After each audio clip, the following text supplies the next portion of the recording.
Sua fé está sob ataque? Saiba que isso é real. Satanás usa 3 táticas para te derrubar, mas nas tentações de Jesus, o próprio Cristo expôs o manual de ataque do inimigo. Neste vídeo, vamos revelar essas 3 táticas e a arma secreta que garante a vitória de Cristo. O que você vai aprender aqui pode blindar sua alma. Se você não está inscrito, clique agora para não perder o que Deus tem para você. Fique até o final, pois a terceira tática do diabo é a mais perigosa de todas. Para mergulharmos no profundo significado das tentações, nosso ponto de partida é o Rio Jordão. Ali, um evento extraordinário acontece: o batismo de Jesus. Imagine a cena descrita no Evangelho. Os céus se abrem, o Espírito Santo desce como uma pomba e a voz do próprio Pai ecoa, afirmando com poder: "Este é o meu Filho amado." Mateus 3,17. Essa é uma declaração de identidade fundamental. Antes que a grande provação começasse, Jesus foi publicamente validado e fortalecido. É um princípio divino que vemos em toda a Bíblia. A preparação precede a provação. Deus, primeiro, firma a identidade de seus escolhidos para que eles possam suportar as batalhas que virão.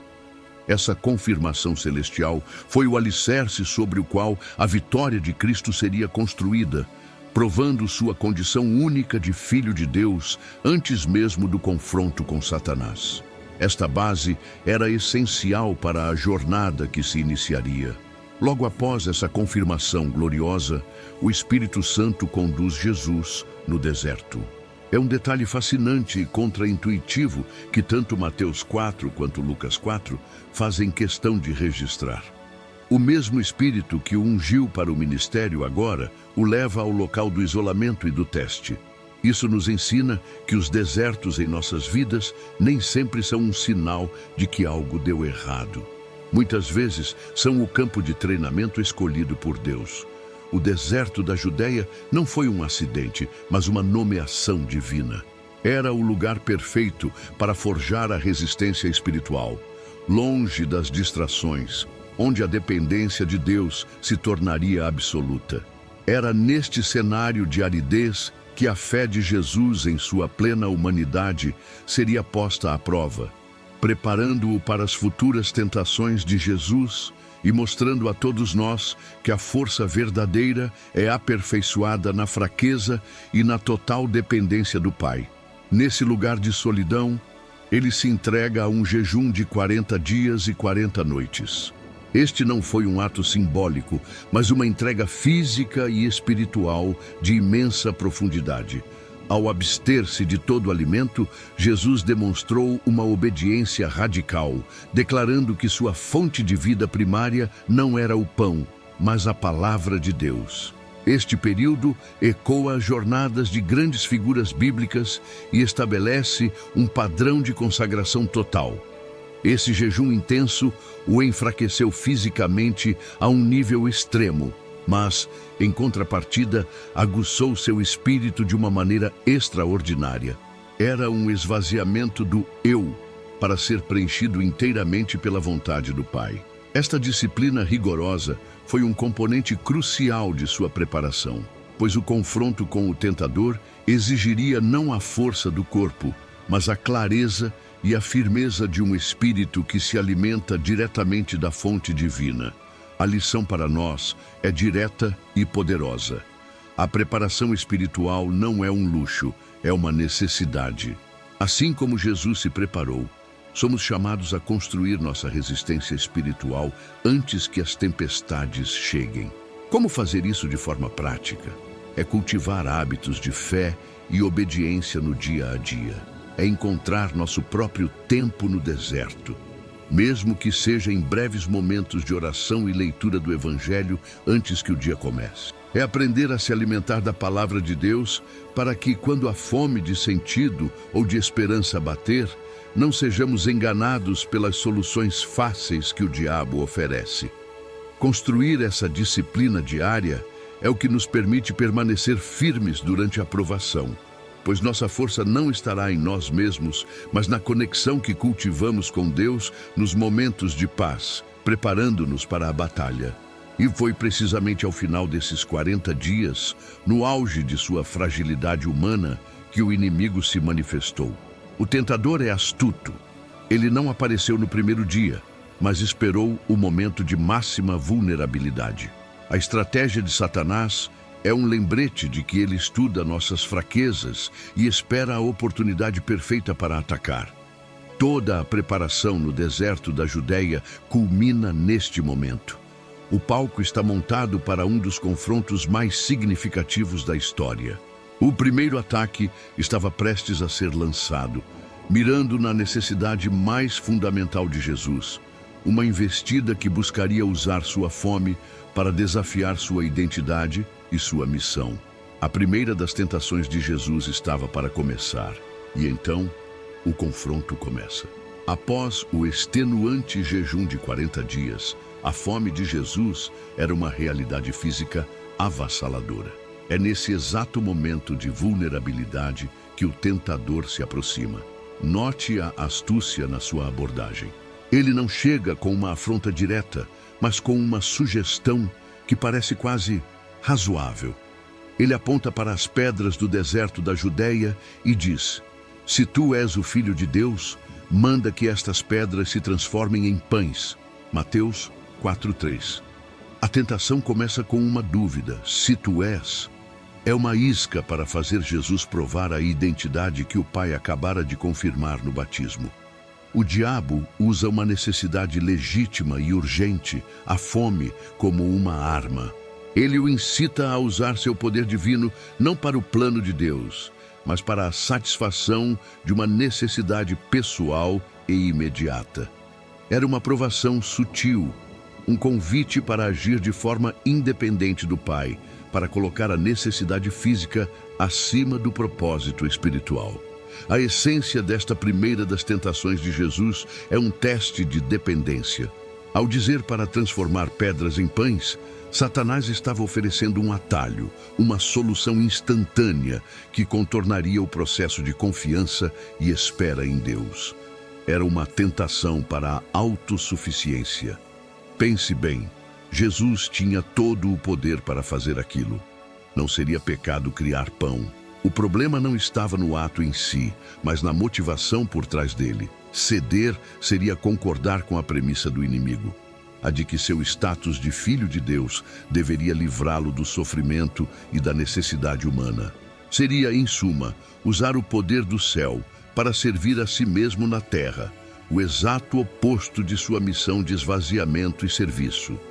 Era um teste para ver se ele seguiria o caminho da obediência ou o caminho da conveniência, um dilema central no Evangelho.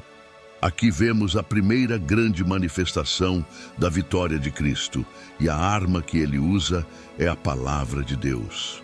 A resposta de Jesus é cirúrgica e desarma completamente o inimigo.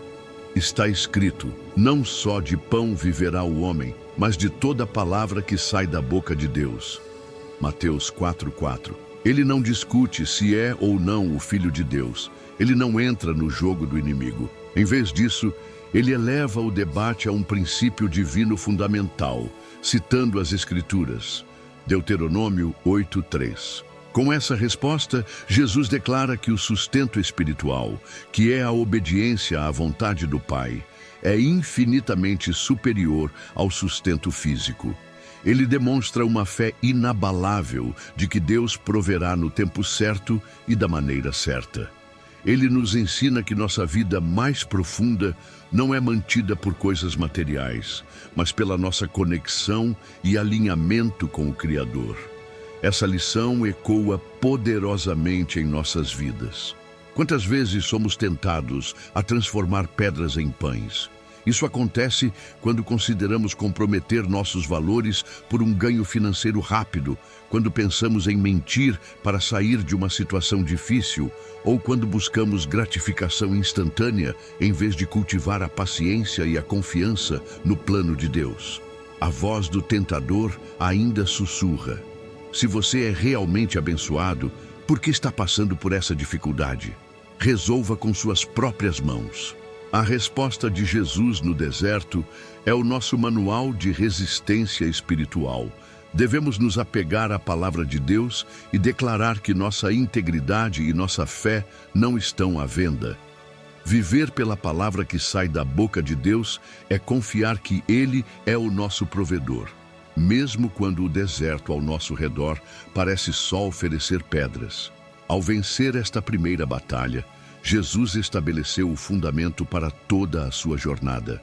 Ele provou que sua lealdade ao Pai estava acima de suas necessidades humanas mais básicas. A tentação do apetite, do desejo carnal, foi superada pela obediência.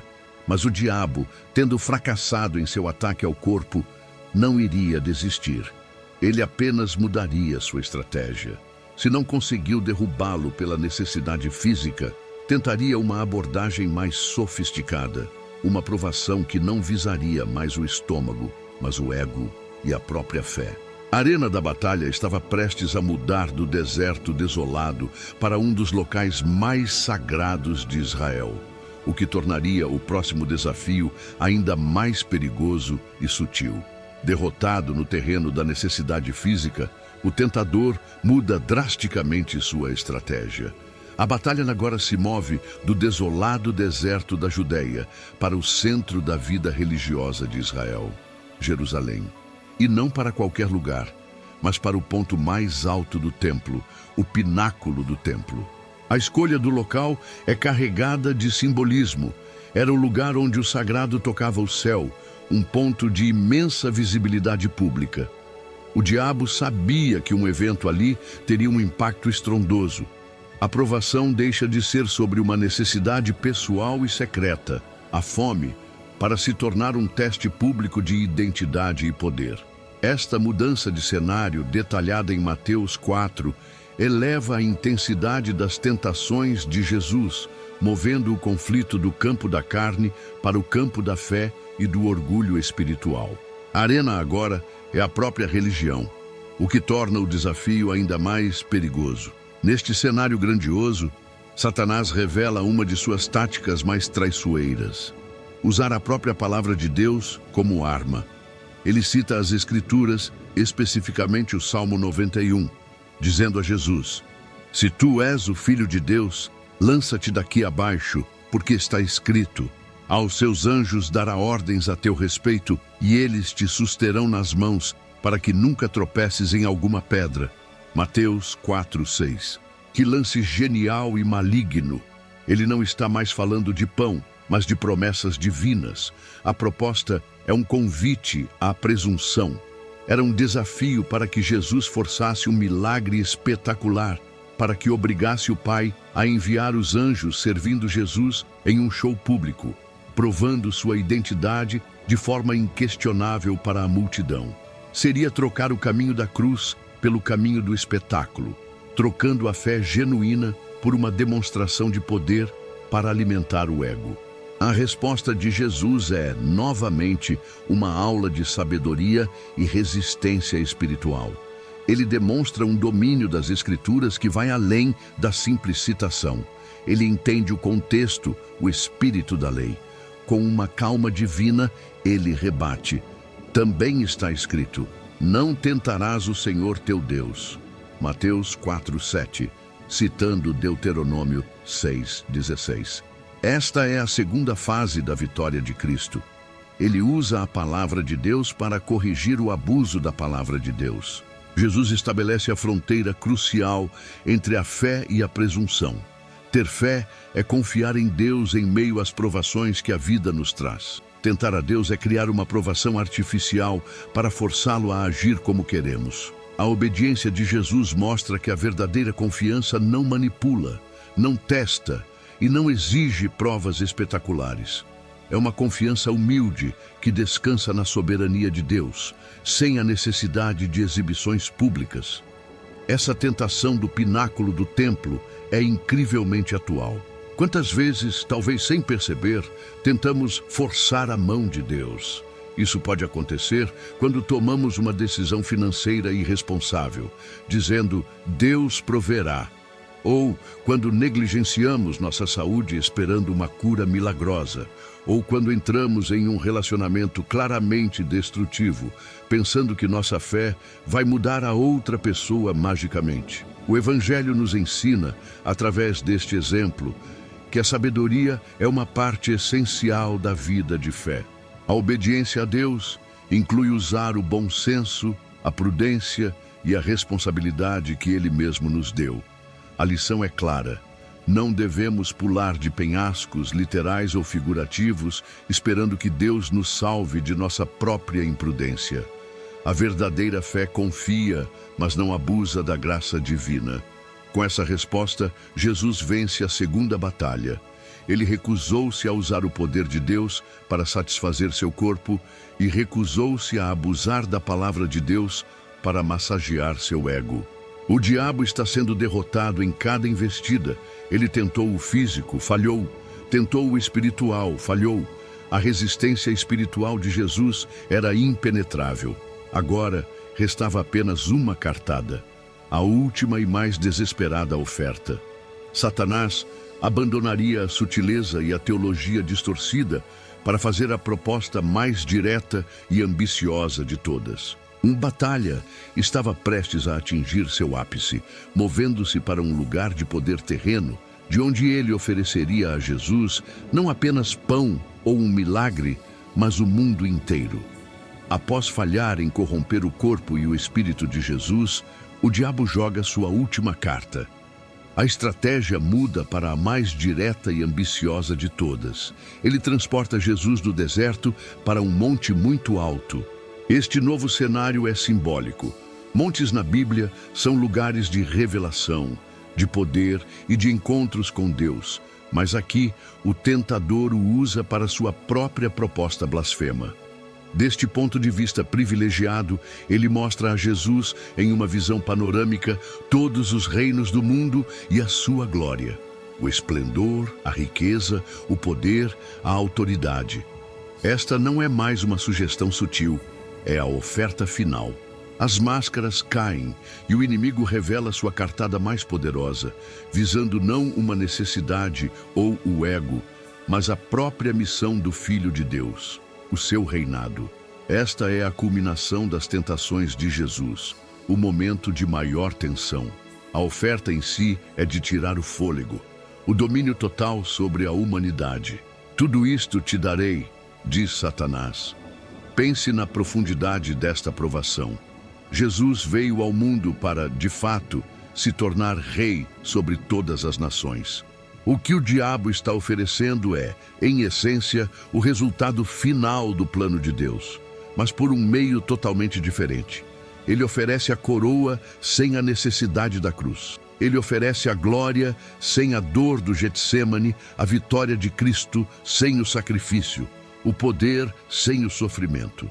É a tentação do atalho, a proposta de alcançar o destino divino por uma via demoníaca, pulando toda a parte dolorosa do plano de redenção. É a oferta mais sedutora possível, pois promete o cumprimento da missão, mas de uma forma fácil e imediata, algo que o Evangelho inteiro se contrapõe.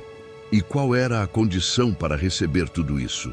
Um único ato, aparentemente simples, mas de consequências eternas.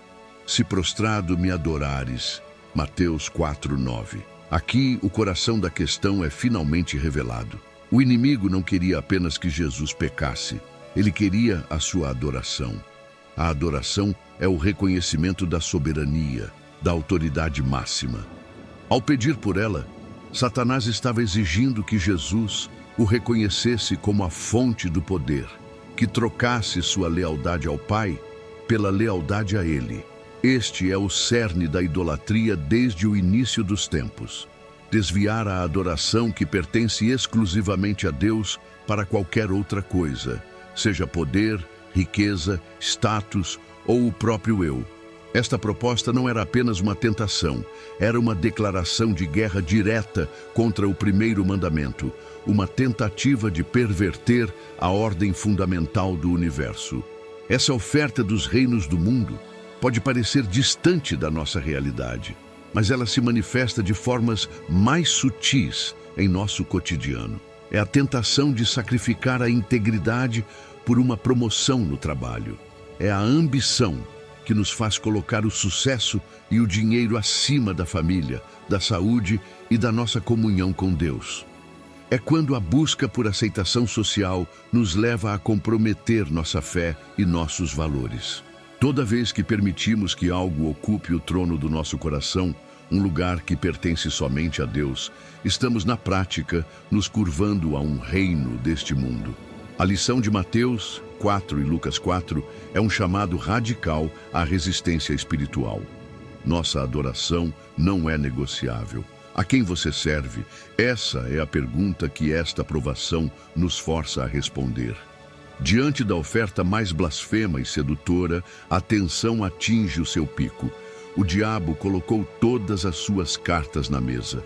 Ele ofereceu poder, glória e um fim para o sofrimento, pedindo em troca apenas um gesto de adoração. O destino da missão redentora estava suspenso neste momento. A resposta de Jesus aqui não seria apenas uma defesa, como nas tentações anteriores.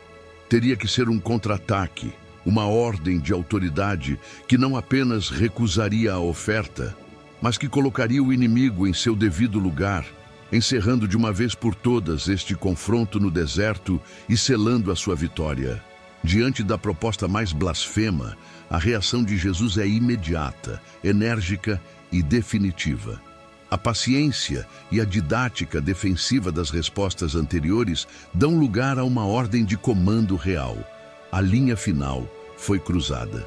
No momento em que a adoração devida a Deus foi exigida por outra criatura, Jesus assume plenamente sua autoridade divina e declara: "Retira-te, Satanás." Mateus 4:10. Isso não é mais um debate, é uma expulsão.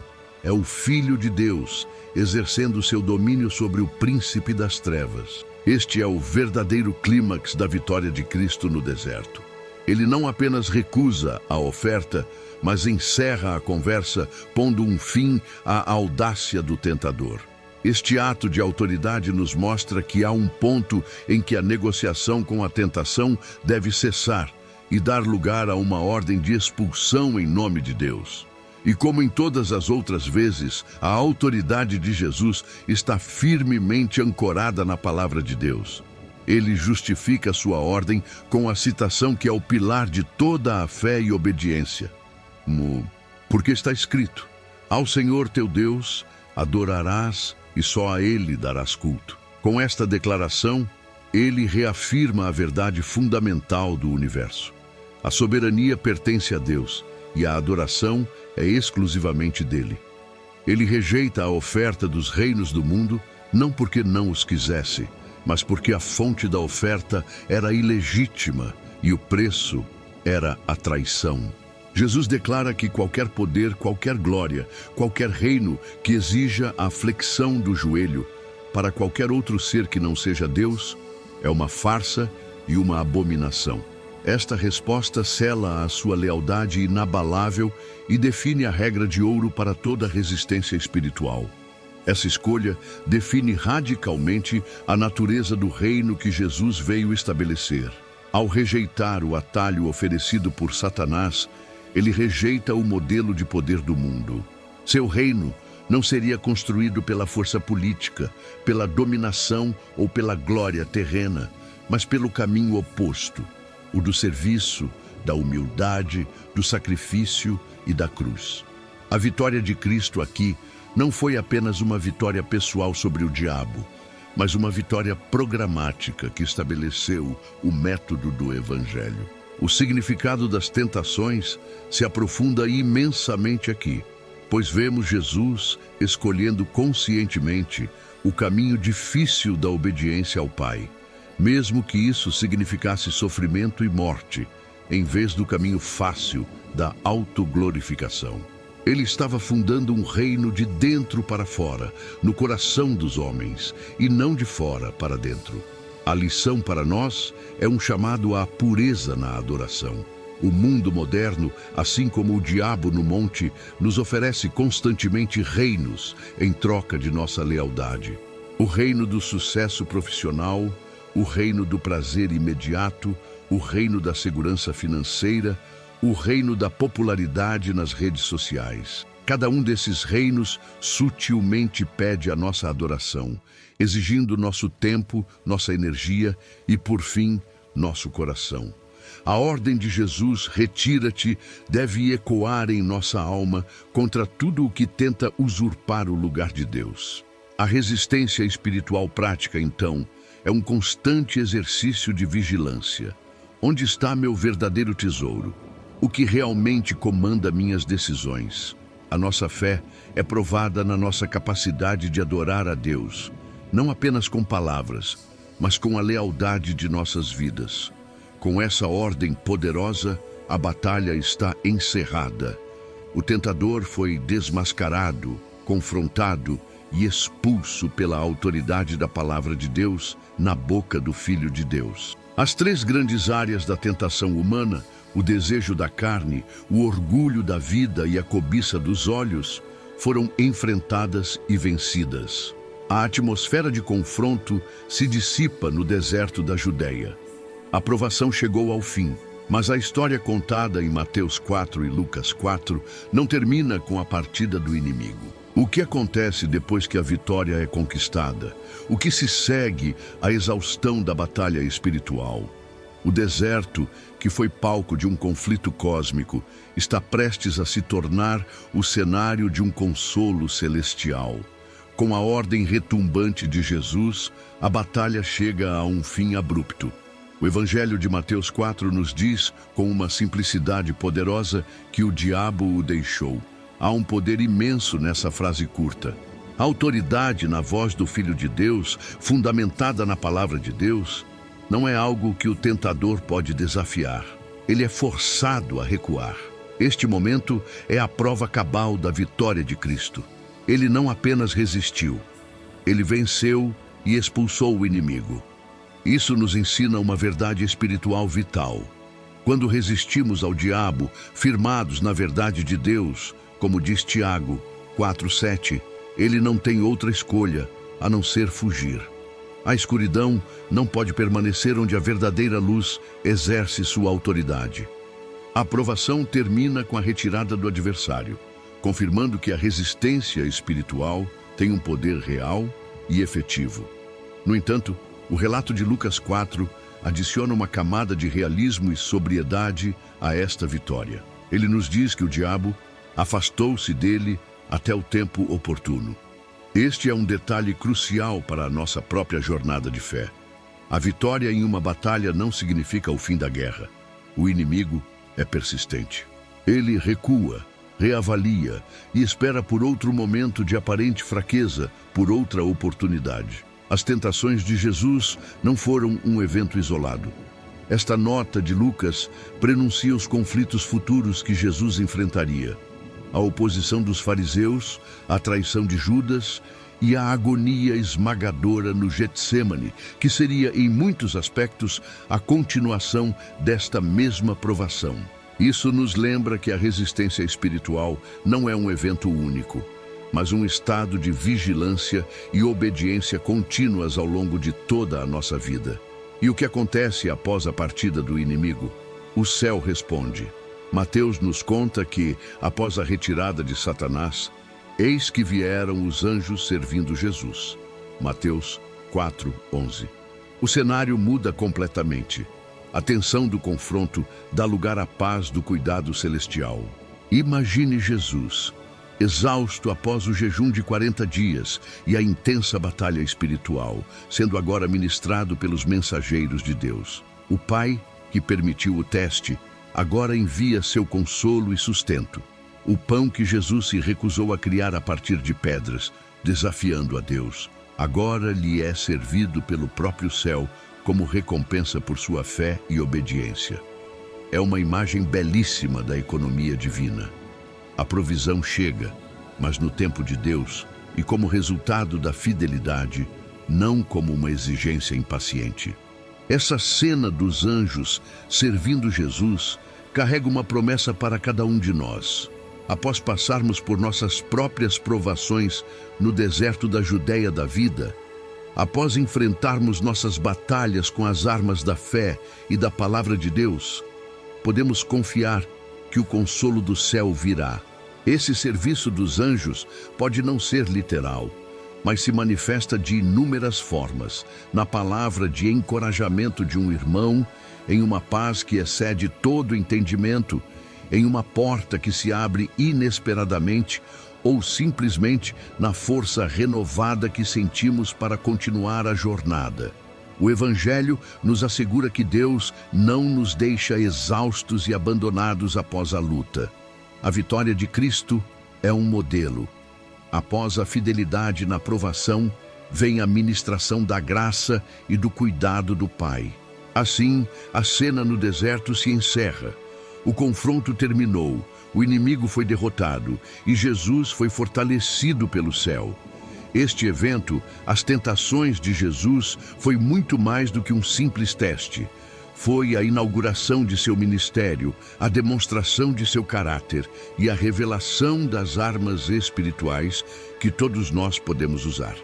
Ele foi provado em todos os pontos como nós, mas permaneceu sem pecado.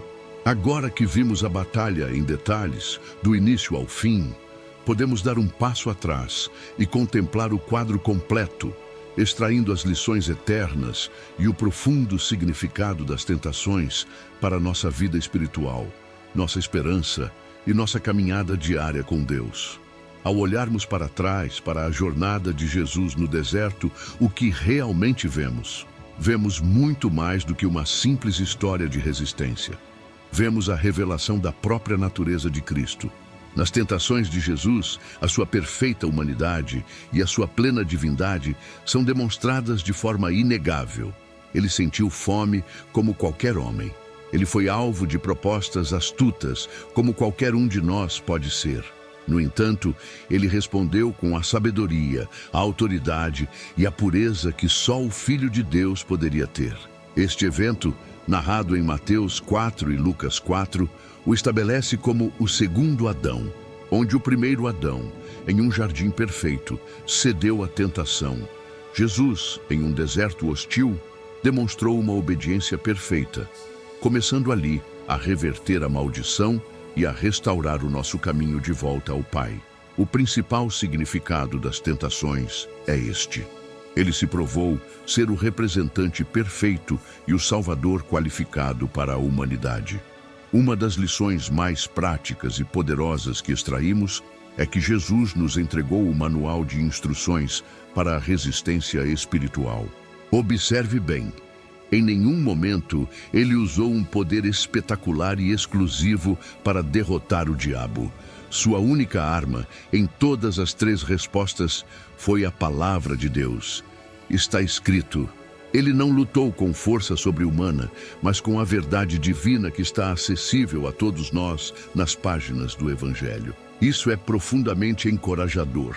Significa que a nossa vitória sobre o tentador não depende de nossa própria genialidade ou força de vontade, mas de quão bem conhecemos, cremos e aplicamos as Escrituras em nossas vidas. A Bíblia deixa de ser apenas um livro de histórias e se torna o que realmente é, uma espada espiritual. Efésios 6,17, que quando manejada com fé, tem o poder de silenciar as mentiras do inimigo. Além disso, a experiência de Jesus no deserto o qualifica de forma única como nosso sumo sacerdote compassivo. A carta aos Hebreus nos diz que temos um intercessor que foi tentado em todos os pontos, à nossa semelhança, mas sem pecado. Hebreus 4,15. A provação não foi um teatro. A fome era real. A sedução do poder era real. O desafio à sua fé era real. Porque ele passou por isso, ele entende. Ele sabe o que é estar no limite. Ele conhece a pressão de uma tentação bem elaborada por Satanás. Portanto, quando oramos em meio às nossas lutas, não estamos clamando a um Deus distante e apático. Estamos falando com um Salvador que sentiu o peso da batalha na própria pele e que, por isso, pode se compadecer de nossas fraquezas e nos oferecer a graça e a misericórdia no momento exato da necessidade. A vitória de Cristo no deserto não é apenas um evento para ser admirado, mas uma vitória a ser compartilhada. Porque ele venceu, nós que estamos nele também podemos vencer. Ele não apenas nos deixou um exemplo a ser seguido. Através de sua morte e ressurreição, ele nos deu o poder para seguir esse exemplo. O mesmo Espírito Santo que ungiu Jesus no batismo e o sustentou no deserto é o Espírito que habita em cada crente. Isso significa que não lutamos sozinhos. Nossa resistência espiritual não é um esforço solitário contra um inimigo poderoso. É uma parceria com o campeão invicto. Podemos, em meio à provação, clamar pela força de Cristo em nós, nos apropriando da vitória que ele já conquistou. A nossa parte é a fé e a obediência. A parte dele é o poder que garante o resultado. Portanto, as tentações de Jesus são um pilar fundamental da nossa fé. Elas revelam o caráter do nosso rei, o poder da palavra de Deus, a estratégia do nosso inimigo e a certeza da nossa vitória. Do isolamento do jejum de 40 dias até a ordem final de adoração exclusiva, cada detalhe nos equipa para a nossa própria jornada. Jesus saiu do deserto da Judéia fortalecido e pronto para iniciar seu ministério público. Da mesma forma, ao compreendermos e aplicarmos estas lições, também nós saímos de nossos desertos, não enfraquecidos, mas fortalecidos, com o mapa, a arma e a companhia do vencedor para cada passo do nosso caminho, até o dia em que não haverá mais tentação, apenas a glória de estar em sua presença. Agora você conhece as táticas do inimigo e, mais importante, sabe qual é a arma invencível que Jesus usou para garantir a vitória: a palavra de Deus. A mesma vitória está disponível para você. Mas agora eu quero te fazer uma pergunta para refletir. Qual dessas 3 tentações você sente que é mais forte na sua vida hoje? A tentação do pão, de resolver tudo com as próprias mãos. A do templo, de testar a Deus. Ou a dos reinos, de buscar o poder e a glória deste mundo? Deixe sua resposta sincera aqui nos comentários. Seu testemunho pode ajudar e fortalecer outra pessoa que está passando pela mesma luta. Se este conteúdo te abençoou, inscreva-se agora e ative as notificações para não perder nenhuma das próximas batalhas que venceremos juntos. Para continuar seu fortalecimento, clique no vídeo que está aparecendo na tela agora. Fiquem na paz. Aqui é o Bíblia Narrada.